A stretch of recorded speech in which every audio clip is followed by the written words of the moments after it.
कहते हैं समरथ को नहीं दोष गोसाई, वैसा ही रूप दिखाया है पीएम मोदी ने और एनएसए अजीत डोभाल ने। दो अलग अलग जगहों पर दोनों ने बहुत बड़े तेवर दिखाए। ऐसा तेवर पहले कभी नहीं देखा था, न तो चाइना ने न अमेरिका ने। बाइडेन के सामने पीएम मोदी ने कह दी बहुत बड़ी बात, तो वहीं याद दिला दिया महाभारत का। तो वहीं दूसरी तरफ अजीत डोभाल ने चीन के सामने ही चीन की नकेल कस के रख दी और इन सब के बीच में सऊदी अरब एससीओ में हुआ शामिल। दुनिया में पॉलिटिक्स बहुत तेजी से बदल रहा है। आइए जानते हैं इन खबरों को विस्तार से। सबसे बड़ी बात, अभी के जियोपॉलिटिक्स में सबसे बड़े बदलाव के रूप में माना जा रहा है सऊदी अरब का एससीओ में शामिल होना। चाइना और सऊदी अरब के बीच में इस वक्त बहुत अच्छे रिश्ते चल रहे हैं। हालांकि सऊदी अरब और भारत के बीच में भी रिश्ते कोई खराब नहीं है। सऊदी अरब भारत की नीति पर चल रहा है, जो नीति है गुटनिरपेक्ष की नीति।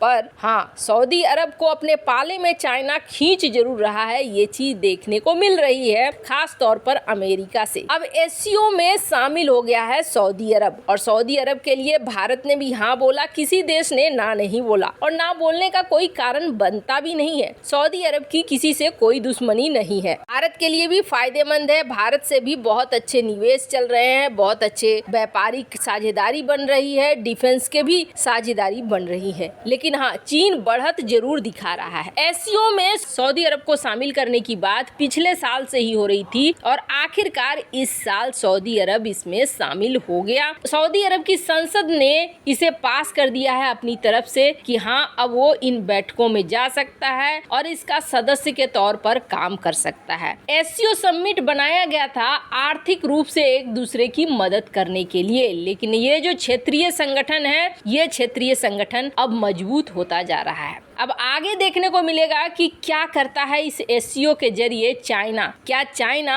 अपनी बात मनवाने की कोशिश करता है या फिर से मजबूर होके भारत के सऊदी अरब की बात सुननी पड़ेगी। खैर, ये तो आने वाला समय बताएगा, पर ये घटनाक्रम बहुत बड़ा घटनाक्रम है। एससीओ में एक बड़ा बदलाव देखने को मिल रहा है। कल सऊदी अरब शामिल हुआ और ये इस वक्त मीडिया में छाया हुआ है। मिडिल ईस्ट के देश के शामिल होने के बाद एससीओ का महत्व भी बढ़ जाता है। खैर, जहां एक तरफ ये सब कुछ हो रहा है तो वहीं दूसरी तरफ एससीओ की बैठक भी चल रही है और इस वक्त एससीओ की बैठक चल रही है अजीत डोभाल यानी एनएसए लेवल की। हालांकि पाकिस्तान और चाइना के एनएसए कहा जा रहा है वर्चुअल तौर पर पहुंचे हैं, यानी इन पर्सन वो वहां नहीं गए हैं, ऑनलाइन होकर इस बैठक में हिस्सा लिया। पर इस बैठक में एनएसए अजीत डोभाल इन्होंने बहुत तगड़ी वाली स्पीच दी और इसकी कल्पना चाइना ने बिल्कुल नहीं की होगी। पाकिस्तान को तो पता था पाकिस्तान धुलेगा, हर बार धुलता है, इस बार भी धुलेगा।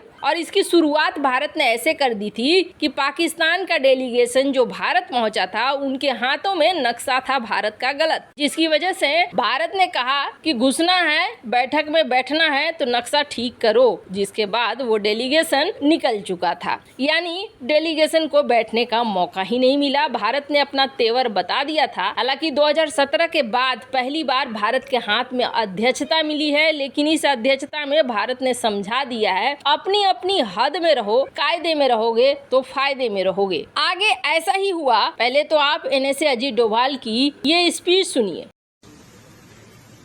To international peace and security, any act of terrorism, regardless of its motivation, is unjustifiable.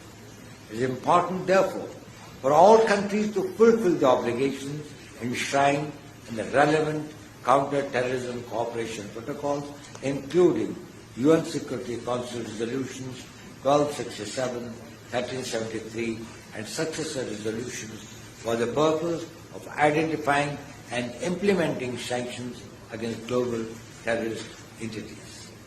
This is in line with the Charter of the SCO to combat terrorism, separatism, and extremism in all their manifestations. Excellencies, connectivity remains a key priority for India.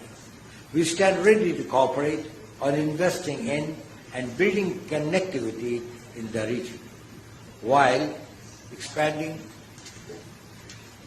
connectivity. It is also important to ensure that such initiatives are consultative, transparent and participatory, and respect the sovereignty and territorial integrity of all countries. Our approach is in sync with the Charter of the SCO for comprehensive and balanced economic growth, for integration into the global economy and improvement of transit capabilities.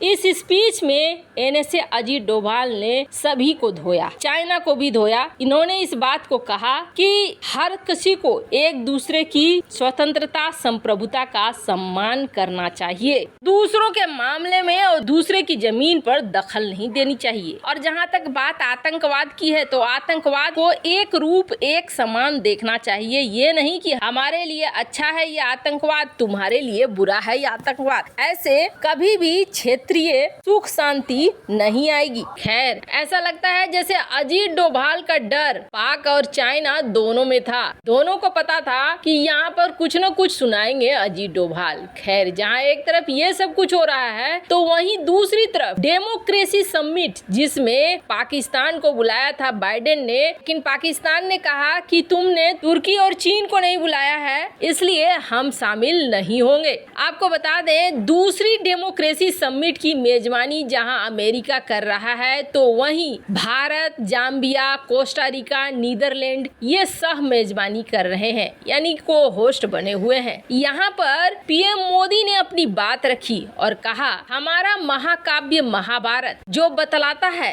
कि कैसे स्वयं के नेता को चुनने से पहले कर्तव्य को आगे रखा जाता है। आपको बता दें, ये बात तो सही है कि लोकतंत्र की शुरुआत भारत में हजारों साल पहले हो गई। जिस महाभारत के घटना का वर्णन कर रहे हैं पीएम मोदी, असल जो वो घटना है, वो घटना ये थी कि महाभारत काल में ही पहली बार एक ऐसा राजा बना था जो राजा जनता के चुनने के बाद आया था। नहीं तो राजाओं के शासन काल में ऐसा होता था कि राजा का बेटा ही राजा बनता था, लेकिन योग्यता के अनुसार पहली बार हटकर फैसला लिया गया था। इसी चीज को पीएम मोदी ने कहा कि दुनिया में लोकतंत्र की जननी भारत ही है, और ऐसे हालात में भी जब हमारी चारों तरफ बहुत तरह की समस्या है, तब भी हमने लोकतंत्र के साथ साथ अपने आप को, अपनी अर्थव्यवस्था को बढ़ाया है। खैर, पीएम मोदी ने इस मीटिंग को अटेंड किया। वैसे भारत ने